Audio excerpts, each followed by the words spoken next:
Luwil, nandito naman ang kami. Kasama namin mga chikiting amin bunso. Ang dami-dami. Kasama nilang aking anak ng isa nag-breakfast social. Ayan. Kasi sasama nga daw sila sa divisory dahil ito nga daw ay wala naman daw pasok. Ayan ang tatagaw kaya malulusog matataba. Yan ang kaymanan ng dami anak na ko. Pag kaya ay nagkaaway-awayan lang akbar, hindi na tayo makikinig sa sakit sa tainga pero masaya. Ayan ang bunso namin. Ayan ang mga anak niya. Ayan. Ayan ang dalaga niya, yun ang binata niya. Ito na yung bunso niya ng anak ng sakiti na lagi nagkakasakit. Ayan ang takatakaw, kinakreya sumano kami akalala. Ayan na si bunso nagtitekis.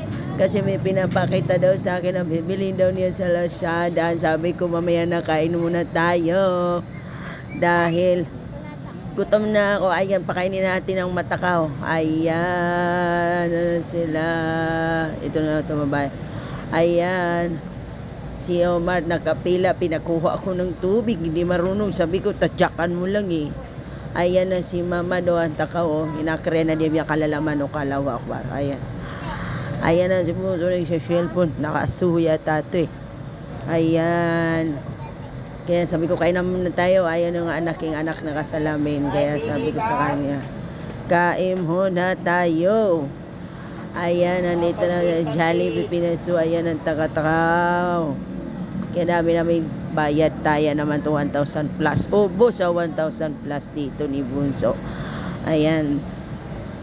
Kayo kayo, kung may mga utang kayo, magbayad kayo, maawa ko sa kanya, dami-dami mga anak, pero ang iba nakakabili kayo, pero hindi nyo siya mabayaran.